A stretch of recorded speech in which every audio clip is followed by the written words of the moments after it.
Pemirsa, salam sehat untuk kita semua. Jumpa lagi bersama saya Tiffany Angelika dalam program Teras Negeri. Program ini bisa Anda saksikan di kanal YouTube Tempo.co. Tamu saya hari ini adalah Bupati Bone Bolango, Pak Hamim Pow. Halo Pak, apa kabar? Halo, kabar baik. Wah, Kasih. mantap. Nah, ini jauh-jauh udah datang ke Teras Negeri. Terima kasih Pak. Ini sebuah kehormatan buat kami. Terima kasih. Sebelum mulai nih Pak, saya akan mengenalkan Bapak dulu. Karena kalau kata orang zaman dulu hingga sekarang, kalau nggak kenal, maka nggak Tidak sayang. Kalau ada kesalahan-kesalahan mungkin boleh dikoreksi ya Pak? Boleh. Nah, Bapak Hamim ini pria kelahiran 1969. Menjabat sebagai Bupati Bone Bolango selama 3 periode. Wow. Dan memimpin Kabupaten Bone Bolango yang dinominasi kawasan konservasi memiliki tantangannya sendiri. Karena kewenangan mengelola kawasan konservasi dan hutan lindung ada pada pemerintah pusat. Betul ya Pak?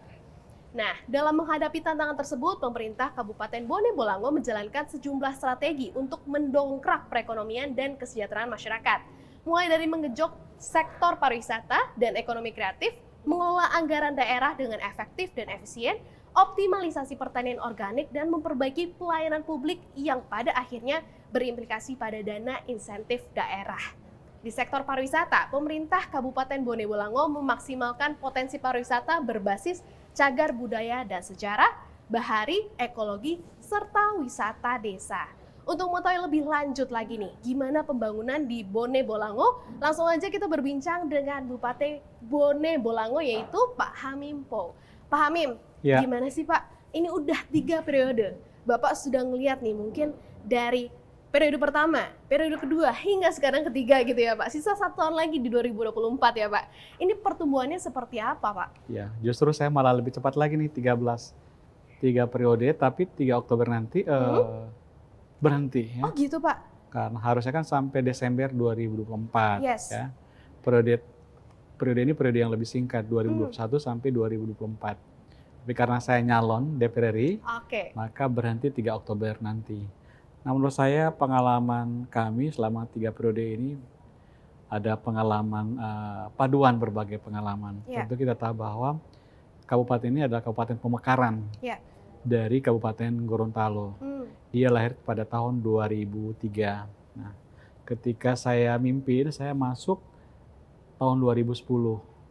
18 September 2010 sebagai wakil bupati. Nah, tentu kondisi hari itu memang semuanya serba apa adanya. Hanya ada 2 kantor ya, kantor bupati yang juga kelihatan dari luar megah ya, tapi semuanya bocor. Oh ya? Ya, plafonnya bocor dan sebagainya. Terus satu kantor lain itu adalah kantor DPR. Selebihnya adalah kita ngontrak. Pemerintahan waktu itu masih ngontrak di rumah-rumah warga, rumah-rumah penduduk. Kemudian juga dari sisi PAD-nya juga relatif kecil sekali, nggak sampai 2 miliar ya setahun. Kemudian juga dengan jumlah tenaga honor, tenaga kontrak yang bisa mencapai ribuan orang. Kemudian persoalannya adalah infrastrukturnya yang sangat-sangat terbatas ya. Akses jalan, transportasi, jembatan, listrik, air bersih, relatif apa adanya, relatif sangat terbatas, dan itu tentu mempengaruhi konektivitas antar wilayah. Yang ketiga juga budaya birokrasinya belumlah menjadi budaya birokrasi yang melayani kan, cenderung hanya melayani pimpinan atau atasan ya. Menyenangkan hati. Cenderung memanfaatkan anggaran yang terbatasnya hanya untuk biaya birokrasi. Belum berorientasi pada layanan publik. Bahkan ketika kami masuk itu kita defisit ya. Defisit lebih kurang 40 miliar daerah ya. Jadi kita kelabakan. Jadi begitu masuk uang daerah betul-betul kosong. Nah, itu tantangan bagi saya sebagai seorang wakil bupati, juga ada bupatinya. Bagaimana mengatasi berbagai masalah itu di tengah ekspektasi masyarakat yang begitu tinggi terhadap pemerintahan kami. Nah, saya juga baru tahun ketiga bisa menjadi bupati karena bupati saya meninggal di 2012. Maka fokus utama yang kita lakukan adalah mengubah mindset ya. Birokrasinya, ASN-nya bagaimana dari birokrasi yang minta dilayani menjadi birokrasi yang melayani masyarakat. Lalu saya berfokus pada perbaikan infrastruktur ya. Jalan kita bikin bagus ya, terutama itu. Terus gedung-gedung, kantor-kantor, pelayanan publik, dinas-dinas, badan-badan juga kita bangun. Nah, di saat yang sama juga kita ingin menggenjot potensi-potensi apa yang hendak kita lakukan. Ya, kita harus bikin terobosan yang bisa membuat daerah ini bisa menghidupi dirinya di tengah berbagai keterbatasannya. Tadi seperti pengantar dari Mbak Angelika tadi, bahwa Bone Bolango ini 70% hutan taman nasional ya. Betul. Dan kuasa kita terhadap hutan nasional ini tidak ada karena ada di pemerintah pusat. Ya. Dalam hal ini Kementerian Lingkungan Hidup dan Kehutanan. Jadi kita hanya punya kewenangan sekitar 10-15%. Nah, bagaimana di tengah kewenangan yang terbatas, fiskal yang terbatas ya. Beban pegawai, beban tenaga kontrak, tenaga honor yang begitu besar, kita harus memastikan bahwa pemerintahannya harus tetap berjalan dengan baik.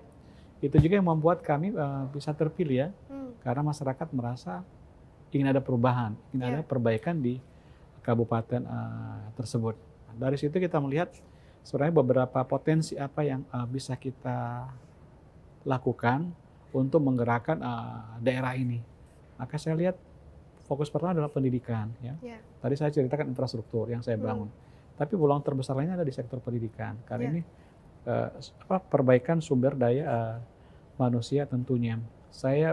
Kami bisa memindahkan ya, Universitas Negeri Gorontalo, 4 fakultasnya yang ada di kota Gorontalo, kami pindahkan ke Kabupaten Bone Bolango dengan menghibahkan tanah lebih kurang 50 hektar. Jadi itu berarti ada sekitar 10.000 mahasiswa pindah ke Kabupaten Bone Bolango, dan itu berarti menggerakkan ekonomi. Ada usaha kos-kosan, stationery, angkutan, rumah makan, dan lain sebagainya. Yang kedua, kita berfokus pada kekuatan kita dari di sektor pariwisata. Ya. Pariwisata kita saya lihat, waduh, kalau bicara pariwisata Gorontalo berarti adanya di Bone Bolango. Ya, kita punya dulu ada air terjun ya. Ada 2-3 air terjun. Kita juga ada pemandian eksotis namanya pemandian Lombongo. Ya. Kemudian juga kita punya pantai yang sangat panjang dengan pasir putih yang bagus. Kita punya taman laut. Ya. Kita juga saya bangun namanya Benteng Ulanda. Bahkan 6 tahun terakhir ini kita bisa menjadi begitu sangat populer dengan kehadiran hiu paus di tepi pantai ya. Hiu paus yang sangat jinak di tepi pantai. Dan pasti Anda tahu kan, hiu paus sebenarnya manja ya, sama warga, sama manusia, bukan hiu paus yang buas. Ini yang kita kelola, ya, kita kelola dengan baik supaya apa? Menciptakan lapangan kerja, ya, meningkatkan pendapatan masyarakat. Dan yang ketiga tentu membuat daerah kita bisa dikenal ya, dikenal dengan demikian. Wisatawan lebih banyak lagi datang ke Bone Bolango. Dan dilala, mungkin juga bukan kebetulan, 2 hari yang kemarin juga saya dapat apresiasi Top Indonesia dari Tempo, kategori pariwisata berkarakter, karena Tempo menilai barangkali hiu paus ini sesuatu yang unik ya, nggak bisa dijumpai di setiap pantai, di setiap laut, tapi ini ada hiu paus yang jumlahnya puluhan ekor, ada di tepi pantai dan ramah kepada manusia. Inilah yang salah satu yang kami kelola ya. Di samping pariwisata juga UMKM tentunya. Ya. Ini juga kami hidupkan, kami kembangkan untuk apa? Untuk membangun masyarakatnya menjadi masyarakat yang mandiri dan menciptakan lapangan kerja. Kemudian hal lainnya adalah kita genjot pertanian organik. Ya, kami punya kopi organik, namanya kopi Pinogo, ya, dengan kualifikasi excellent, dengan kadar kafein hanya 0,65%. Salah satu yang terbaik di dunia. Ada di tempat kami, di tengah-tengah hutan Taman Nasional Bogani, Nani, Wartabone. Ini hal-hal yang kami lakukan untuk mempercepat kemandirian Kabupaten Bone Bolango tersebut. Karena secara fakta juga, tantangannya adalah apa? PAD kita hanya menyumbang 6% ya. 6% dari APBD secara keseluruhan. Bisa dibayangkan APBD 1 triliun, sumbangan PAD kita hanya 60 miliar ya. Ya. 60 miliar hanya bisa hidup untuk 1,5 bulan ya. Bayar gaji pegawai, gaji anggota DPR, jalanan dinas, bayar kesehatan gratis, pendidikan gratis, perlindungan pekerja udah habis. Terus kita gimana berpikir untuk 10 bulan ke depan? Maka kita harus, ini juga salah satu siasat kita adalah kita juga memperbaiki kinerja. Karena dengan memperbaiki kinerja itu, pemerintah pusat mengapresiasi lewat apa yang disebut tadi di pengantar tadi, dana insentif daerah. Ini menambal ya, menambal pendapatan asli daerah yang kecil ya, dengan memperbaiki kinerja, lalu akan dapat insentif dari pemerintah pusat. Gitu. Oke, wow. Dengan segala pencapaian itu Pak, berarti kalau kita ngomongin agak ketantangannya lagi nih Pak, Ya. infrastruktur. Betul. Bagaimana orang-orang mungkin dari pusat bisa datang ke Bone Bolango dengan mungkin akomodasi yang cukup affordable atau oke lah gitu ya, Ya. ke sana tuh mengajak orang-orang dan memperbaiki infrastrukturnya seperti apa Pak? Ya, ini memang tantangannya ya. Kalau orang dari luar Gorontalo kan daratan, Ya. ya, satu full daratan. Hanya ada satu bandara dan itu saya rasa juga cukup ya. Ya. Walaupun mungkin juga ada di salah satu kabupaten di tempat kami, memang membutuhkan juga bandar namanya Kabupaten Pohuwato. Nah, akses transportasi kalau laut, udara, darat sudah relatif bagus. Ya. Hanya saja kalau di Bone Bolango itu kan jaraknya dari bandara sekitar 45 menit. Nah, yang masalahnya adalah akomodasi tempat kita relatif belum begitu banyak. Ya. Kita hanya punya satu hotel. Yang banyak adalah penginapan, kos-kosan, gitu. Kemudian lebih banyak juga, ini salah satu tantangan kita. Tadi kan saya cerita objek wisata ini di Gorontalo itu paling banyak di Bone Bolango. Yang ikonik, yang jadi viral itu adanya di Bone Bolango. Termasuk hiu paus tadi. Tapi orang datang, hanya lihat hiu pausnya, foto-foto, naik perahu, setelah itu pulang, nginapnya di kota Gorontalo.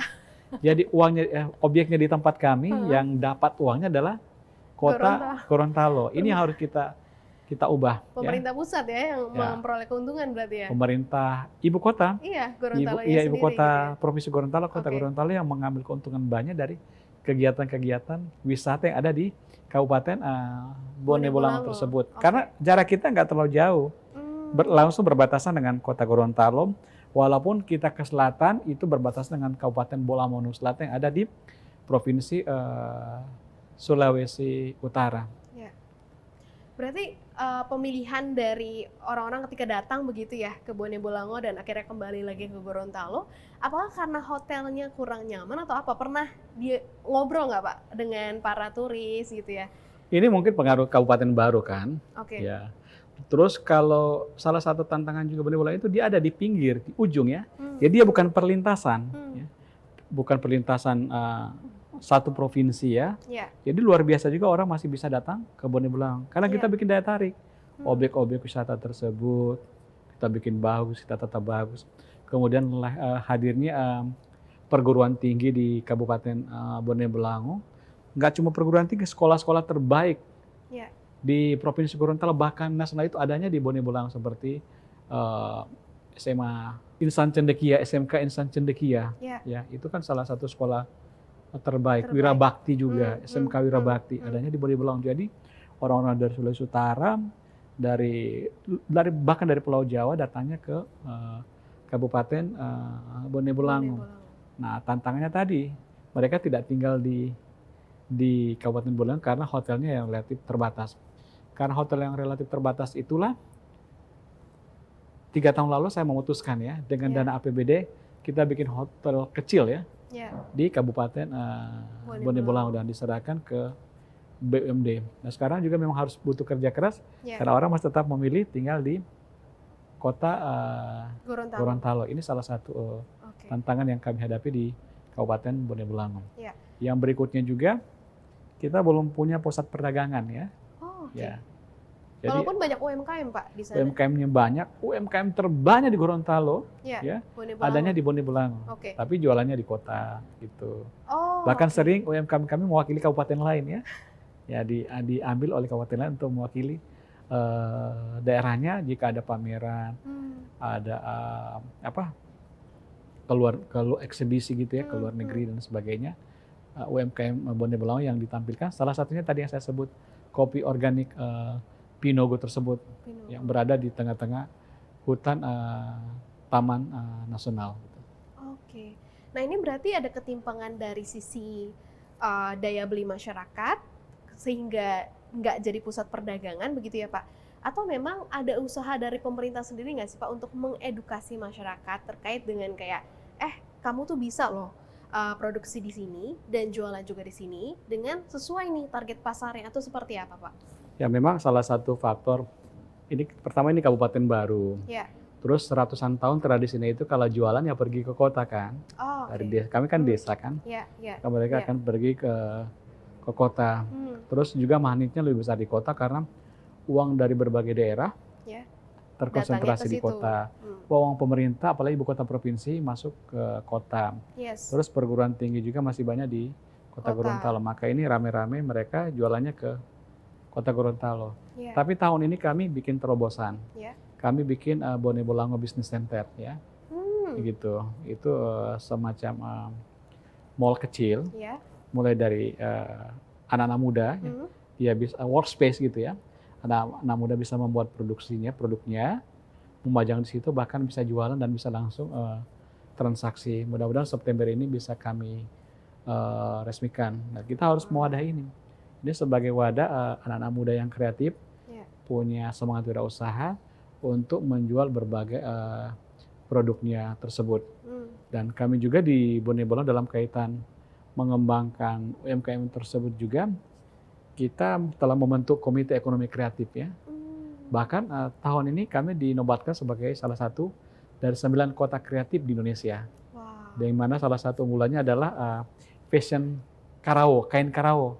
Anda tahu apa yang saya pakai ini? Karao. Ini namanya kain karao. Ya. Ini motifnya ini dirusak dulu. Ini dikeluarin dulu benang-benangnya, terus dimasukin benang baru, dibordir kembali. Tapi ini handmade ini. Ini namanya kain karao khas Gorontalo. Ya.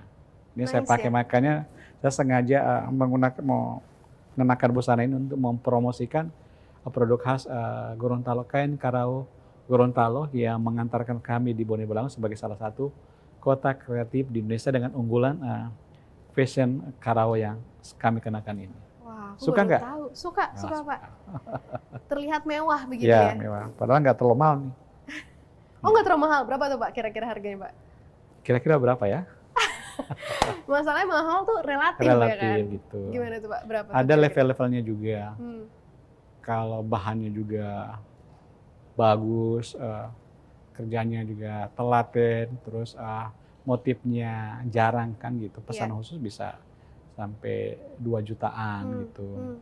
Tapi biasanya kalau kalangan biasanya itu di bawah 1 juta, di bawah 500.000 rupiah masih bisa mendapatkan. 400.000 juga masih dapat. Tapi juga bahannya juga lebih asalan gitu ya, dengan kerjaan yang belum begitu rapi. Tapi sekarang ini sudah masuk butik-butik ternama gitu di Indonesia, dan juga sudah pameran di New York Fashion Week sudah ya. Bahkan saya bawa ke Paris, ke Belanda juga ikut pameran di sana.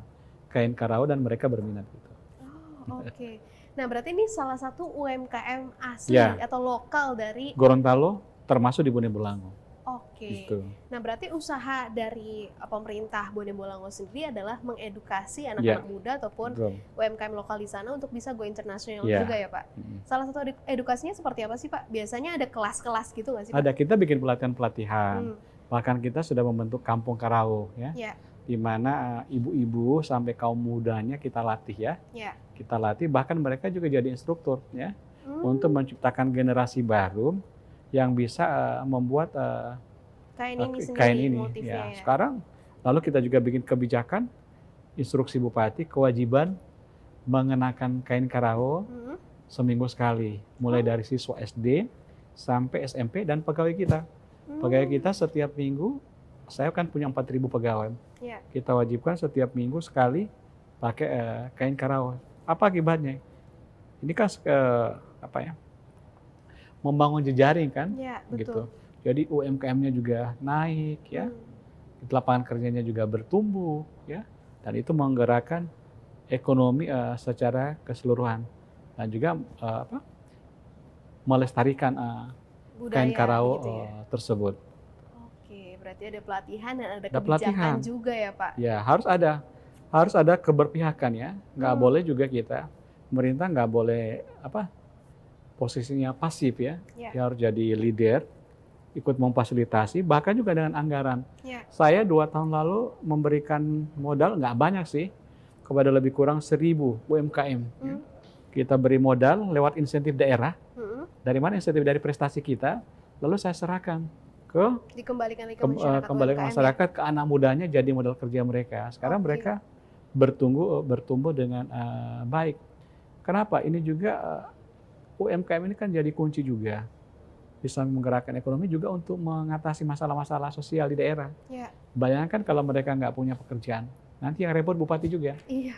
Minta jadi tenaga honor, Betul. tenaga kontrak, padahal uangnya nggak seberapa. Iya. Buat ongkos transport aja udah habis.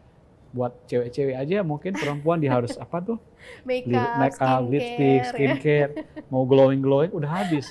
Honornya nggak seberapa itu. Mendingan mereka bekerja, ya, jualan, ya, jualan online tentunya. Juga mereka bisa mandiri, mereka bisa menentukan mereka mau beli apa, menata keuangannya dengan baik karena mereka punya uang dari hasil kreativitas dan dari keringat mereka sendiri. Betul.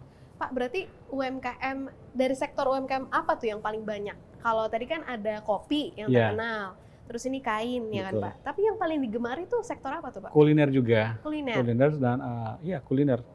Aneka kue ya, makanan-makanan khas Gorontalo. Itu luar biasa itu. Dan itu di hampir setiap sudut kota mungkin tiap 200-300 meter di Gorontalo itu atau di Bonebolango ada rumah makan, ada yang jualan kue. Dan itu menggerakkan ekonomi, termasuk ibu-ibu emak-emak itu. Dia ya hidup lewat usaha jualan kue tersebut, termasuk jualan nasi kuning. Nah, nasi kuning juga 24 jam tersedia di Kabupaten Bonebolango. Jadi makan malam juga nasi kuning, bukan sate ya Pak ya? Kadang-kadang ada juga yang makan nasi kuning malam. Oke. Ya gitu. Terus kalau ada tamu-tamu dari luar daerah juga, biasanya kalau mereka datang pagi selalu kita siapkan nasi kuning ya, apalagi nasi kuning pakai sop ya. Sop sapi, sop kambing, nah itu udah tersedia. Oke, nasi kuningnya bukan pakai tempe orek ya Pak? Pakai sop? Enggak. Pakai sop. Wow. Enak tuh. Oke, nanti kapan-kapan kalau saya ke Bonebolango nih, boleh cobain tuh nasi kuning pakai sop. Saya belum pernah loh Pak. Iya, tadi beberapa teman dari Tempo mau pergi ke Gorontalo, ke Bonebolango. Salah satunya mau nikmati nasi kuning sama pisang goreng pakai sambal. Adanya ada di Gorontalo, termasuk di Bonebolango gitu. Wow, oke. Wah, ini kulinernya dan juga kainnya yang cantik ini mungkin menjadi salah satu ciri khas dari Bonebolango, dan juga bisa bermain sama hiu dan lumba ya tadi Pak. Waduh. Dan hiu dan paus. Mohon maaf. Nah, hiu dan paus ini sendiri yang sebenarnya bagi orang Jakarta nih kayaknya terlalu jauh, ada di akuarium gitu ya. Betul ya. Ini menjadi sebuah keindahan tersendiri dan suatu hal yang menarik untuk kita datang ke Bonebolango, dan juga pertumbuhannya udah oke banget ya Pak, karena di situ ada hotel-hotel juga yang udah disediakan. Nah, ini kita udah di penghujung acara Pak, mungkin ngobrol-ngobrol lagi setelah acara ini ataupun setelah teman-teman datang ke Bonebolango gitu ya tadi untuk nyobain. Mungkin lewat kesempatan ini saya ingin mengajak warga Jakarta, warga Indonesia bisa datang ke kabupaten kami, Kabupaten Bonebolango, yang nickname-nya sekarang adalah Bonebol ya. Bonebol. Iya, kalau Bonebolango kayaknya orang Kelimpungan menyebutnya. Yes, agak susah menyebutnya. Karena ada kata ininya ya Pak. Bonebolango. Terlalu panjang begitu. Terus kita singkat jadi Bonebol aja. Dulu singkatannya Bonbol, tapi saya nggak setuju. Kenapa? Nanti Bobol jadi kesannya dibaca Bobol, Jebol. Nah, dulu kan ceritanya gitu kan. Nah, kita ingin nickname yang manis, yang mudah diingat, yaitu Bonebol. Bonebolango. Sekarang juga tingkat kunjungan wisatawan ke Bonebolango meningkat 10 kali lipat. Di lokasi hiu paus itu saja setahun bisa 100.000 orang yang datang. Tapi yang menarik, turis-turis dari luar negeri ini kan wisatawan minat khusus. Banyakan dari Eropa, Belgia, Rusia, Prancis, Jerman ya. Satu keluarga tuh datang terbang dari Roma ke Bonebolango hanya untuk melihat hiu paus tersebut. Hanya sehari datang. Hari ini dia datang, besok pagi dia bercengkrama, bermain dengan hiu paus, siangnya dia udah pulang kembali ke Jakarta atau ke kampung halamannya. Terus tarifnya juga kayaknya masih tarifnya sangat murah. buat mereka. Ya, naik pesawatnya ongkos apa? Transportnya, Iya. biaya pesawatnya yang mahal. Iya. Tapi begitu datang ke situ, naik perahu hanya bayar 50.000. Udah satu paket sama satu tas kecil, udang kecil untuk makanan hiu paus tersebut.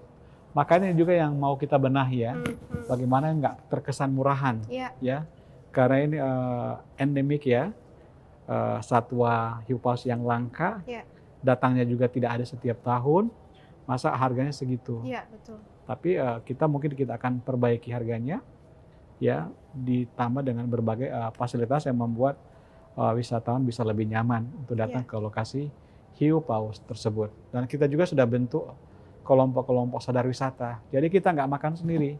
Pemerintah daerah bahkan menyerahkan 80% hasil dari hiu paus ini langsung ke masyarakat lewat kelompok sadar wisata di desa hiu paus tersebut. Kelompok sadar wisata itu dari mana Pak kalau boleh tahu? Itu warga di situ, Warga di masyarakat sana situ kita latih bagaimana dia melayani turis, wisatawan, ya, bagaimana dia menyiapkan berbagai fasilitas, ya, bagaimana dia memberi informasi harga, bagaimana dia memberi rasa nyaman, ya. Mereka yang mengelola manajemen kecil di desa dan hasilnya juga untuk mereka. Nah, sekarang nggak sekedar untuk menunjang hiu paus, nggak sekedar kita siapkan lokasi hiu pausnya, ada tersedia hiu paus, tapi juga kita siapkan souvenirnya, seperti patung-patung kecil, ya, kayu-kayu, hiu paus yang terbuat dari kayu sebagai oleh-oleh setelah mereka berkunjung ke lokasi hiu paus tersebut. Sayang sekali kalau nggak mau lihat hiu paus di Bone Bolango. Wah, mau Pak. Ya. Soalnya kayaknya kalau di bayangan saya gitu ya, orang Jakarta yang tinggal di Jakarta kayak nggak bersahabat gitu loh sama hiu paus, takutnya malah digigit gitu ya. Kalau di sana malah deket banget sama kita. Jakarta gitu ya. Kan paling wisatanya ke mal-mal aja. Sekali-sekali datanglah ke daerah. Banyak tempat-tempat bagus di daerah, termasuk di tempat kami di Kabupaten Bone Bolango. Jakarta harus berbagi kebahagiaannya. Maksud saya Jakarta harus lebih bahagia jika banyak pergi ke daerah, termasuk ke Kabupaten Bone Bolango, menikmati kekhasan, ya, keindahan alamnya, keragaman budayanya, dan juga tradisi masyarakat setempat yang menurut saya menarik untuk dinikmati. Iya. Pak, ini terakhir nih, terkait dengan ini kan udah di penghujung acara nih. Oh, udah mau habis ya? Iya, harapan Bapak kan sebenarnya nggak sampai akhir gitu ya untuk kepemimpinannya, karena mau mencalonkan lagi untuk jabatan lain. Kira-kira harapan Bapak setelah 3 periode, walaupun tidak sampai akhir, apa terhadap Bonebol ini sendiri? Pasti udah jadi ada di hati gitu Pak? Ya, tentu saya berharap Bonebol harus lebih baik, ya. Di tengah berbagai keberhasilan kami, ya, juga tentu banyak hal-hal yang perlu kita terus perbaiki, terutama membangun etos kerja, kemandirian masyarakat. Masyarakat tidak selalu harus berharap bantuan dari pemerintah, ya. Kemudian yang kedua, bagaimana meningkatkan kualitas infrastruktur di kabupaten kami. Kami punya 2 sungai besar, tapi di sungai itu membutuhkan banyak jembatan. Itu yang belum tersedia dengan sangat baik. Kemudian juga tadi saya bilang kita harus bikin pusat perdagangan, ya, supaya nggak semua uang Bone Bolango lari ke daerah lain. Dan dengan hadirnya pusat perdagangan juga, uang-uang dari daerah lain bisa masuk ke Kabupaten Bone Bolango. Ini tantangan kita yang saya harapkan bisa ditingkatkan, diperbaiki, dikoreksi oleh pemerintahan selanjutnya. Saya 3 periode juga bersyukur sekali Tuhan beri kesempatan, masyarakat kasih tiket, dan saya merasa cukuplah, ya. Saya berhenti di saat yang tepat. Jangan berhenti ketika orang meminta kamu harus berhenti, ya. Saya berhenti lebih awal di saat masih orang senang, suka, itu lebih baik menurut saya daripada kita ditarik-tarik, ya. Gitu. Meninggalkan kesan yang baik begitu ya, kesan Pak. yang baik. Menurut saya Bone Bolango tidak terlupakan buat saya gitu. Mudah-mudahan ini menjadi legacy, apapun yang kami kerjakan menjadi karya yang bisa dinikmati oleh masyarakat Bone Bolango, Gorontalo, bahkan masyarakat Indonesia. Amin. Wah, terima kasih Pak untuk pernyataan penutupnya. Terima kasih. Pasti masyarakat Bone Bolango yang lagi menonton, wah itu Bupati saya nih lagi ngobrol. Dan pemirsa, Teras Negeri akan kembali berbincang dengan sejumlah kepala daerah yang banyak memberikan inspirasi untuk kemajuan negeri kita Indonesia. Saya Tiffany Angelika beserta kru yang bertugas, pamit undur diri dan sampai jumpa.